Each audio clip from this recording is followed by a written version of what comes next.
It is day 183 of the second Trump administration, and the president has been celebrating the past 6 months of his second administration, from his immigration crackdown to slashing the federal workforce to enacting widespread tariffs and passing a massive domestic spending bill that is estimated to add trillions of dollars to the debt. But the outrage over the Jeffrey Epstein case is still hanging over this presidency. Here's what the president's press secretary had to say about the current backlash.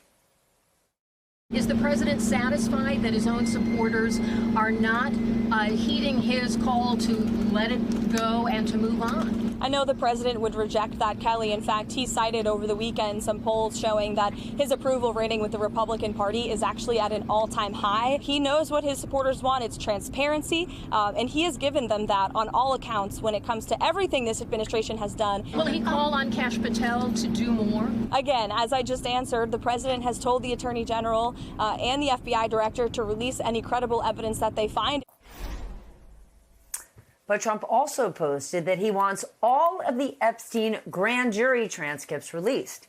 Meanwhile, House Republicans, and this is important, scrapped plans on several votes that were planned this week in order to avoid a bill that would force the release of all the Epstein files and not just the grand jury transcripts. At the same time, the president is keeping up his attacks against, guess who? The Wall Street Journal. And the White House removed the Journal from the press pool to cover the president's Scotland trip over the weekend, just days after their bombshell report claiming Trump had written Epstein a 2003 birthday message. With that, let's get smarter with the help of our leadoff panel tonight.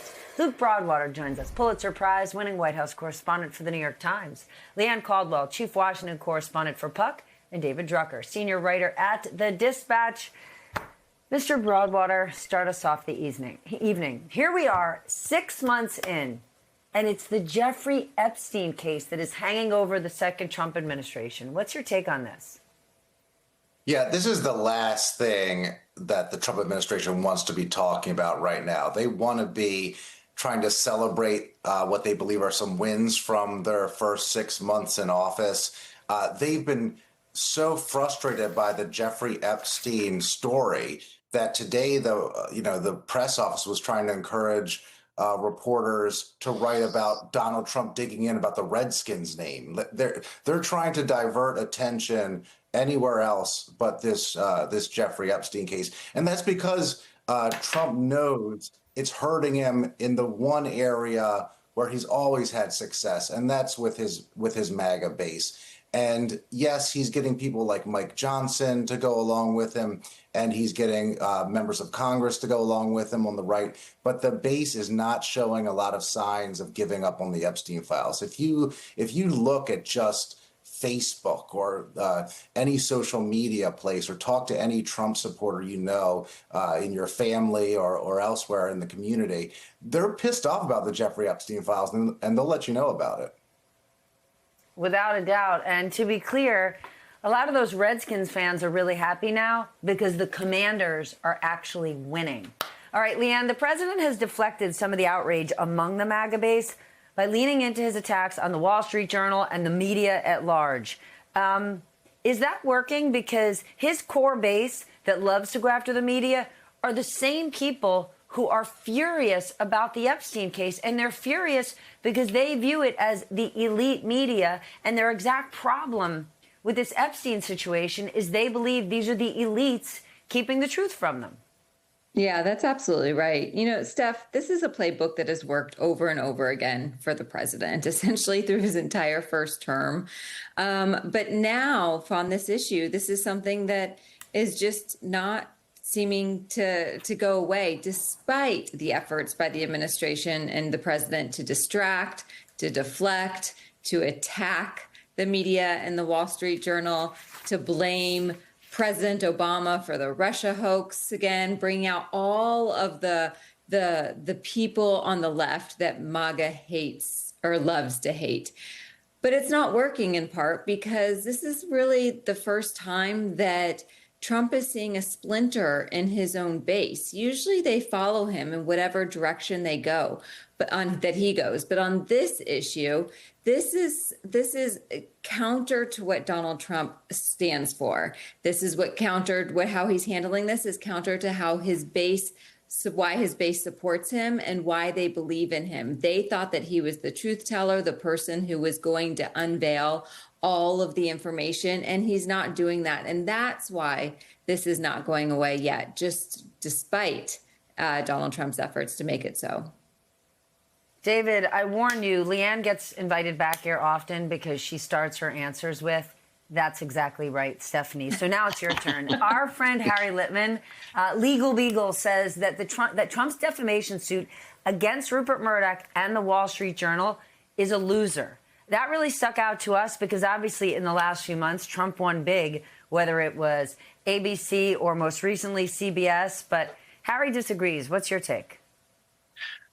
Well, Murdoch and the Journal don't need anything from Trump. So I will presume they look at the facts in this case. When you're writing about the president of the United States who likes to throw around lawsuits like candy, you're probably dotting your I's and crossing your T's. And so the story looks solid. Look, the irony here, Steph, is that the president's political rise and staying power has been fueled by conspiracies that he ignites.